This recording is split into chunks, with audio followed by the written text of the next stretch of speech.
خسته نشدی؟ همش میگه اون کاری که میخوای رو دیگه انجام میدی، ولی وقتش میرسه جا میزنی. همه چی از شنبه هم که میرسه دوباره میفته تو هفته بعدش. نظرم وقتشه، وقت یه تغییر واقعی. ولی شاید بپرسی چطوری؟ تغییر بزرگ و تصمیم یک باره به وجود نمیاد، بلکه از یک کار خیلی کوچیکه با تکرار شروع میشه. جیمز کلیر تو عادتهای اتمی میگه آدمو فکر میکنن باید یه شب تغییر کنن، اما واقعیت اینه که انجام دادن هر روز یه کار کوچیک هویت جدیدت رو میسازه. پس به جای گفتن از شنبه یه قول ساده بدیم. امروز یه کار حداقل ممکن رو انجام میدیم، نه زیاد، نه سخت و قابل تکرار.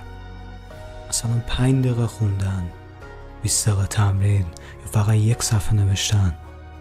شاید بپرسی برای چی کار کوچیک؟ ذهن ما با تغییرهای بزرگ مقاومت میکنه. وقتی میخوای یه شبه همه چی رو عوض کنی، ذهنت میگه نه. اما وقتی کوچیک و مداوم جلو بری، ذهنت کم کم همراهت میشه. رابرت گرین میگه آدمی که بازی رو درست بفهمه انرژیش رو درست خرج میکنه، نه با هیجان یک باره، بلکه با حرکات حساب شده و پیوسته.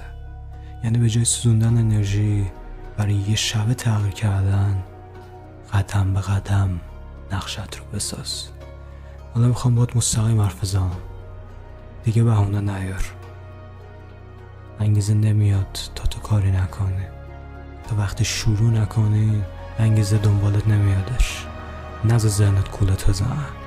ذهنت میگه حالا وقتش نیست، شنبه بهتره، ولی واقعیت اینه که هیچ شنبه معجزه نمیکنه. معجزه وقتی شروع میشه که تو از همین الان شروع کنی. لازم نیست بزرگ باشه، یه تغییر کوچیک، فقط همین.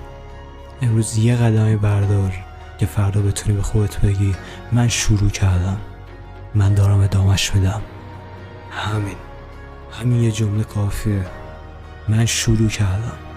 از اینجا به بعد راه باز میشه، چون وقتی اولین قدم رو برداری، دومیش ساده تر میشه، سومیش ساده تر میشه و حتی اگه سخت‌تر هم بشه، تو دیگه این آدم قبلی نیستی، تو قوی تر شدی و یه روز میبینی چیزهایی که فکر میکردی غیر ممکنه یه عادت هر روزته.